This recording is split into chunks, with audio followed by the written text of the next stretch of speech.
ఎంఆర్పిఎస్ ఏర్పడి 3 దశాబ్దాలుగా వస్తూ ఉంది. ఇక 3 దశాబ్దాలు జూలై 7వ తారీఖున మాత్రం ఒక కార్యక్రమం కూడా చేయబోతూ ఉన్నారు. ఎంఆర్పిఎస్ జాతీయ అధ్యక్షులు మందకృష్ణ మాదిగ మనతో పాటుగా ఉన్నారు.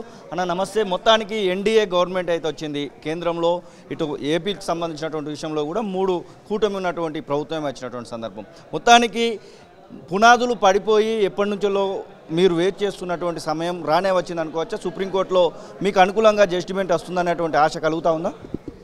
ఇప్పుడు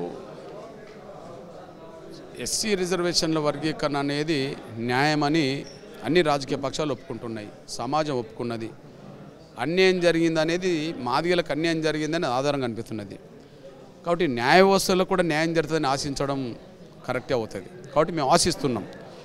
సుప్రీంకోర్టు తీర్పు కూడా జూలై 2వ వారం నుంచి మొదలుకుంటే జూలై చివరి వారం వరకైనా అది వస్తుందేమో. అలా జూలై చివరి వారంలో వస్తే ఖచ్చితంగా వర్గీకరణ ప్రక్రియ కొద్దిగా ముందుకు సాగుతుందని చెప్పి ఆశిస్తున్నాం. న్యాయ వ్యవస్థ మీద ఒక నమ్మకం ఉన్నది. మరొక వైపు ఈ ప్రక్రియను రాజకీయంగా పూర్తి చేయాల్సింది కూడా గౌరవ నరేంద్ర మోడీ గారు. కాబట్టి ఆయన వర్గీకరణకు అనుకూలంగా నిర్దిష్టంగా ఉన్న విషయం కూడా ఆయన ఎన్నికల ప్రచారంలో వచ్చిన ప్రతి చోట కూడా వర్గీకరణకు అనుకూలంగా ఆయన మాట్లాడాడు. మరొక వైపు ఆంధ్రప్రదేశ్లో కూడా గౌరవ నారా చంద్రబాబు నాయుడు గారు ముఖ్యమంత్రిగా మళ్ళీ ప్రమాణ స్వీకారం చేశాడు. అక్కడ కూడా టీడీపీ, జనసేన, బీజేపీ కూటమి ఉన్నది. కాబట్టి మొదటిసారి వర్గీకరణ అమలు చేసిన వాళ్ళలో గౌరవ చంద్రబాబు నాయుడు గారే ఉమ్మడి ఆంధ్రప్రదేశ్లో వర్గీకరణ అమలు చేశాడు.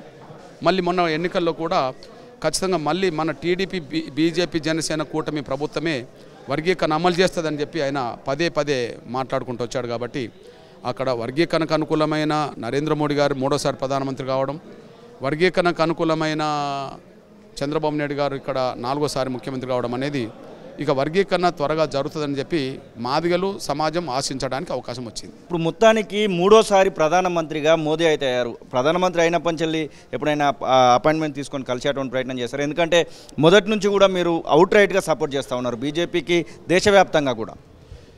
అంటే ఇప్పుడు ప్రమాణ స్వీకారానికి వెళ్ళొచ్చాము, తర్వాత ఆంధ్రప్రదేశ్లో చంద్రబాబు నాయుడు గారి ప్రమాణ స్వీకారానికి కూడా వెళ్ళొచ్చాము. అక్కడ ప్రధానమంత్రిగా నరేంద్ర మోడీ ప్రమాణ స్వీకారానికి వెళ్ళొచ్చాము.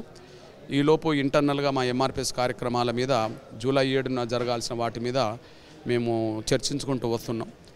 పార్లమెంటు సమావేశాలు మళ్ళీ త్వరలో మొదలు కాబోతున్నాయి. కాబట్టి ఢిల్లీకి వెళ్ళడం జరుగుతుంది. అప్పుడు ఎవరెవరిని కలవాలనే విషయంలో మరొకసారి నిర్ణయం తీసుకోవడం జరుగుతుంది. ఏది ఏమైనా 30 ఏళ్ళుగా పోరాటం చేస్తున్న ఒక అంశం కీలక దశకు చేరిందని మేము భావిస్తున్నాం. పెద్దలు సంపూర్ణంగా ఆయన మద్దతుగా ఉన్నాడు. కాబట్టి నరేంద్ర మోడీ గారి చేతిలో వర్గీకరణ జరుగుతుందని, ఆంధ్రప్రదేశ్లో వెంటనే వర్గీకరణ అమలు జరుగుతుందని, తెలంగాణలో కూడా ప్రక్రియ ముందుకు సాగుతాయని ఆశిస్తున్నాం. తెలంగాణ రాష్ట్రంలో కూడా బీజేపీ పార్టీకి 4 సీట్లు ఉన్నటువంటి సీట్లు కాస్త 8 సీట్లకు పెరిగినటువంటి పరిస్థితి. ఓటింగ్ పర్సెంటేజ్ కూడా పెరిగింది. దానిలో ఎంఆర్పిఎస్ పాత్ర గురించి ఏమైనా మాట్లాడుకోవాలనుకుంటే? దేశంలో ఎన్నికల ప్రక్రియ విశ్లేషణ మనం చూస్తే, ఓటింగ్ సర్లీ చూస్తే కొన్ని చోట్ల నష్టపోయిన కాడ 1% నుంచి 4-5% వరకు ఓటు నష్టపోయింది బీజేపీ. కొన్ని చోట్ల లాభపడ్డ కాడ 1% నుంచి 4-5% ఓటు లాభపడ్డదికి బీజేపీ. కానీ తెలంగాణ రాష్ట్రంలో మాత్రమే 4 సీట్లను 8 సీట్లు పెంచుకున్నది. 14% ఓటు నుంచి 35% ఓటు పెంచుకున్నది. అంటే దాదాపు ఈ ఎన్నికల్లో ఒక రాష్ట్రంలో 21% పైగా ఓటు పెరిగింది ఎక్కడన్నా ఉంటే తెలంగాణలో మాత్రం పెరిగింది.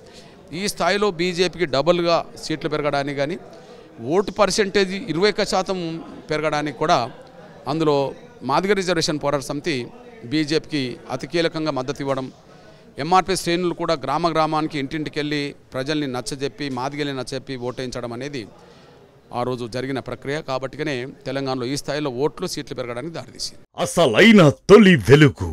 ఫాలో వాట్సాప్ @తొలి వెలుగు official.